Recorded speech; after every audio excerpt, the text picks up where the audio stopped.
When Pauline Hanson first burst onto the Australian political scene, John Howard took the view that if everyone ignored her, she'd go away. That was never going to happen. Rightly or wrongly, the media was always going to go big on Pauline Hanson. Some felt they had a journalistic obligation to report such extreme views.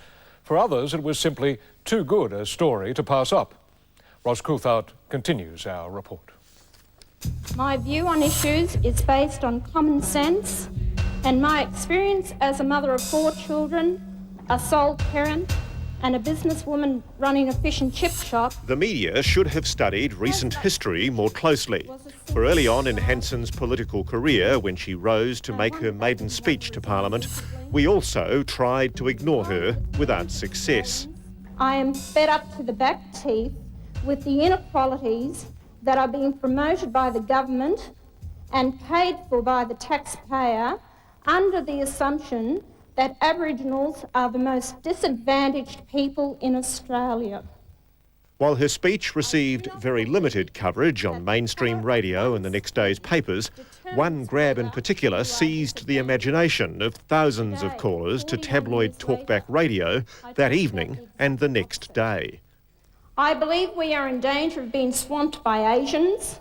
The fax machine went brrr and just melted down. When the parliamentary switchboard here, they were getting backup forces backup help to come in when the switchboard here at Parliament House went into meltdown. Fired by the shock jocks, so began the media transformation of the Queensland country girl into a major new political force. Hanson receiving credibility in a growing avalanche of press coverage. Joining me now live from Parliament House, please welcome Pauline Hanson. While there was no doubting the implicitly racist overtones in her speech, we in the media unwittingly played right into One Nation's hands by giving her often wildly inaccurate assertions national prominence. Actually, I'd like immigration stopped completely until we clean up our unemployment queues here and have a good look at it and clean up our own backyard before we bring more people into this country. The biggest shock to media and hardened political operators from the major parties was the enthusiasm with which the midday audience applauded her taboo claims, that Aborigines get unfair benefits, her call for the abolition of multiculturalism, and her fears about the levels of Asian immigration. If they leave their country and come here, then they are Australians, everyone equal, everyone treated the same, and no one's better than anyone else. What Pauline has done is broken through that veil of political correctness that has suppressed people. I mean, there are millions of decent Australians out there who have not a racist bone in their body, but they're sick to death of being told what they're allowed to say and what they're not allowed to say. Sydney Morning Herald senior journalist Paul Sheehan has written what is this week a #1 best-selling book called Among the Barbarians, arguing that there are taboo concerns, including those about Aborigines and Asian immigration, that we in the media have colluded to suppress. The news media gave her an enormous amount of publicity. They gave her the oxygen, and then they sneered and jeered and ridiculed her. And ordinary people were saying, well, wait a minute, she's raising issues that we would like raised, and she's getting bucketed. And they felt that by being bucketed, that they themselves were being bucketed by this cappuccino ghetto, these little cappuccino quaffing journalists who were sneering at the working class Australian. Sheehan actually argues the media chose to hear what it wanted to hear in Hanson's speech because it was convinced she was really a racist. The speech contained the ultimate soundbite, we're going to be swamped by Asians. But later in the speech, she described Asian immigrants as hard-working and that they should be treated like any other Australian. You could argue that her speech was a speech against racial politics. Now, this was never reported in the media, and I don't want my remarks to be seen as sympathetic to Pauline Hanson. I'm not. But I am not sympathetic to the way in which the whole issue was distorted. All the comments that she made that would have evened out her remarks have been ignored systematically and cynically.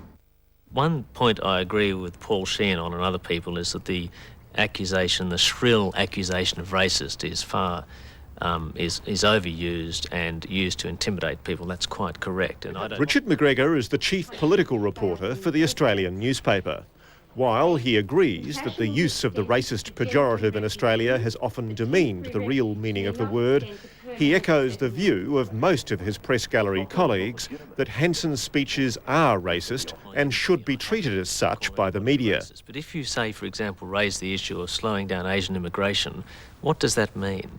Does that mean we then discriminate on the grounds of race in letting people into the country? Do we give points for Hong Kong and more points for Britain and less for Lebanon? I mean, how does it work? How do you do it? If Hanson's maiden speech was racist, her appearance on the midday program a week later with Aboriginal leader Charlie Perkins tellingly revealed that most in the audience didn't care. Hanson was telling them what they'd wanted to hear for years. I feel that this has been just suppressed for too long in this country. It's about time we brought it out into the open. It's like a festering sore. That people need to talk about it. You're an ignorant person in terms of race relations in this country. You don't know what you're talking about. Just a minute. The blue rinse says you're piping in. But we don't... Excuse me, Mr. Perkins, I wouldn't like you to insult no, but our I'm audience. telling, if the people are going to... We've been gracious enough to give you your time this afternoon. Oh, that's wonderful of you to do that. So if you wouldn't mind not being rude to our audience... I'm not being rude. Don't be rude to me as well. If you could just let me finish then. I know it's your program. Do not be rude to our audience. And the second thing is... I'm very prepared to give you... She did him like a dinner. I mean, Charles Perkins, the Aboriginal industry, should never, ever let him be their spokesman. You've had the position. You have been a commissioner on the ADSEC board. That's right. Well, what have you done for your people? Where has the money gone? I am concerned about your people. And you know what? I want to see what's happening to the money. Why isn't it going to where it's supposed to be going?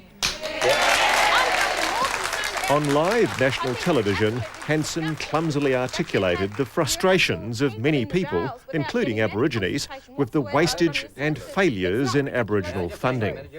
And when she presented Perkins with what she claimed was her report on these problems, he angrily threw it back. She's telling a lot of bullshit. She doesn't know what she's talking about.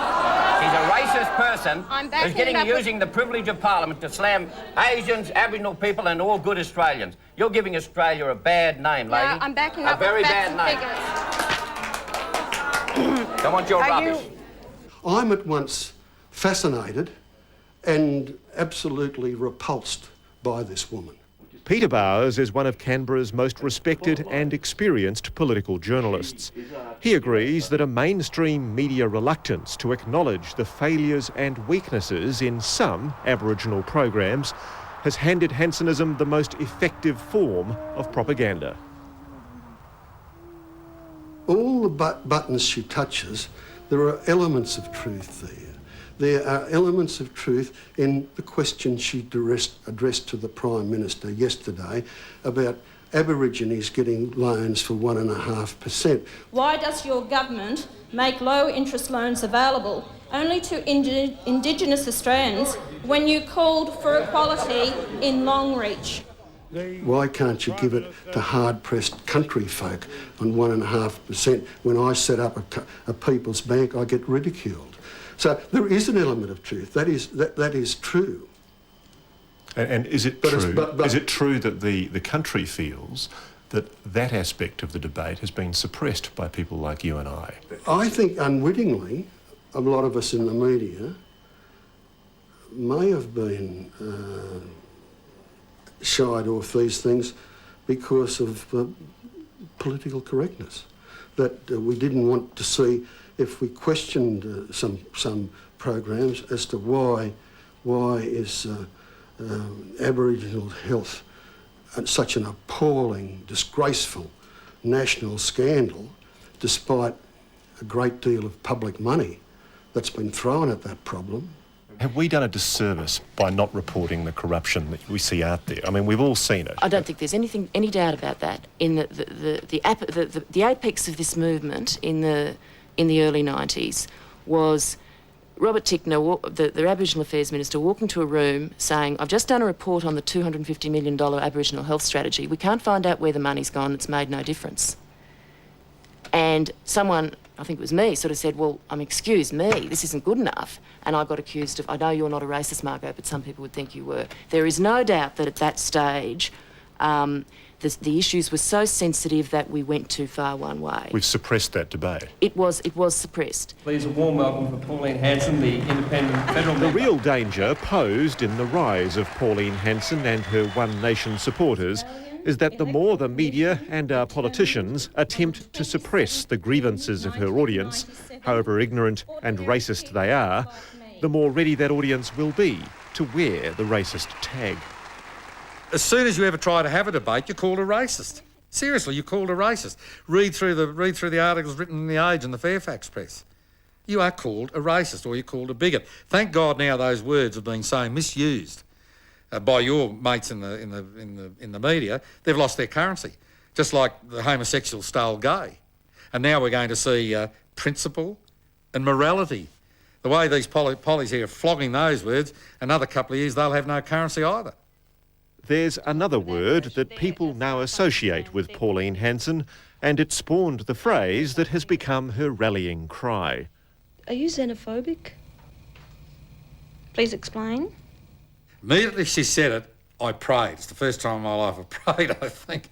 And I said, please don't let them edit that out. And they didn't. But they, presumably when they thought it was going to do Pauline a lot of damage, I think. And it backfired. It's a measure of just how much of a gulf there is between the sneering media and its understanding of Hanson's appeal that what we all thought was an embarrassing blunder became Pauline Hanson's cri de coeur.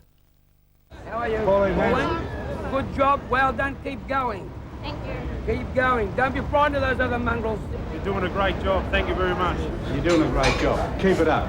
We're all for you. If you've got a candidate in my area, I'll vote for you.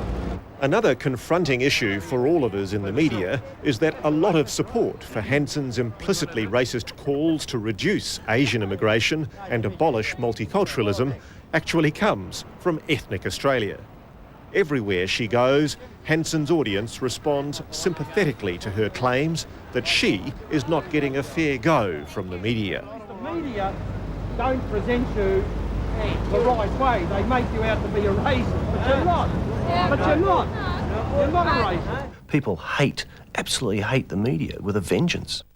Pauline Hanson's advisor, David Oldfield, admits One Nation has no difficulties in convincing the public that media coverage of the party and its leader has often been hysterically biased. Why, he says, is the media so eager to dig up sexual dirt on him and Hanson, but not to raise the stories we all know about other politicians?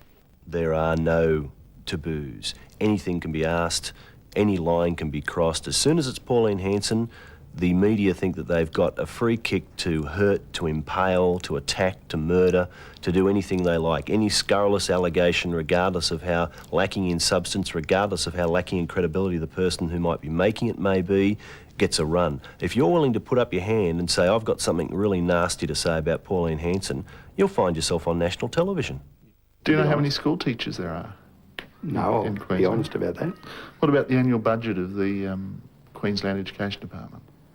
No, I don't know. Prior to the June 13th Queensland state election, with polls showing One Nation almost certain to hold the balance of power, Sunday's Paul Ransley quizzed some of the party's candidates about the portfolios they would be expected to oversee. Do you know what the Queensland share of the Medicare agreement is?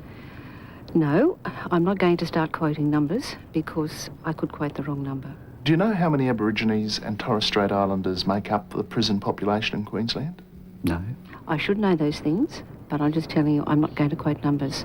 I may quote the wrong number, and that will leave me with egg on my face, and I don't intend to do that. There's no doubt that they were caught out and they looked very silly, and in fact I use the tape from your show now to train other people as to how not to get themselves caught.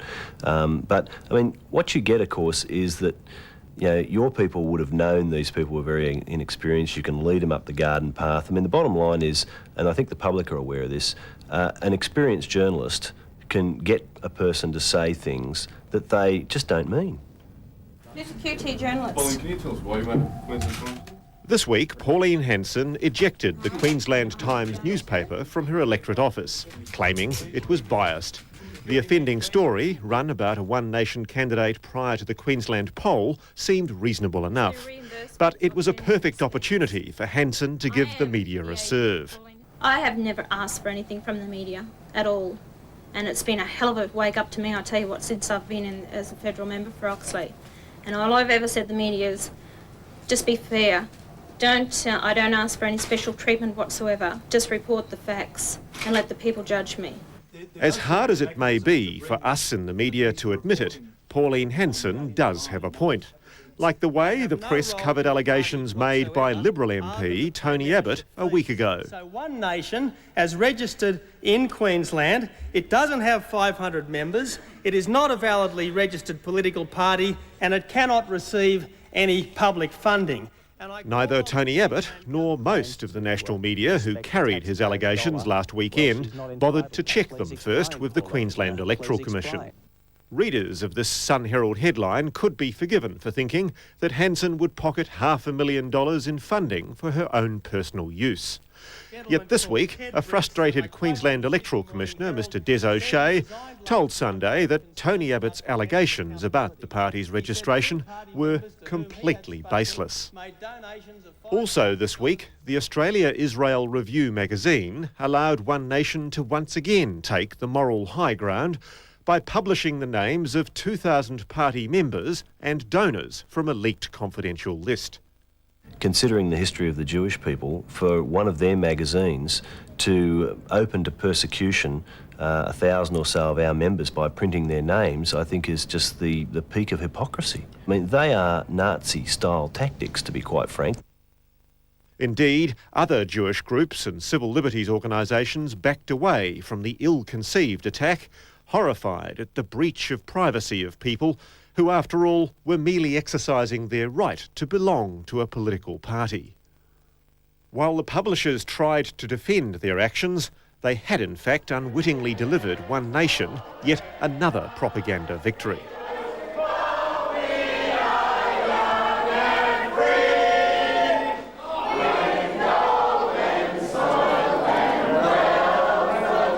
In the wake of One Nation's Queensland victory, the media and the mainstream parties have often sought to either ignore, ridicule or sully Pauline Hanson. An unconvinced constituency has pushed her support even higher in the polls. She and the media now are locked together. You know, it's locked in an embrace which both parties don't want to be in, but they're there. The frustrating dilemma for the media is how to analyse the policies of a party that, when it's confronted with an objective truth, claims it's all part of a big government lie. Perhaps we should be looking at why so many people want to believe that.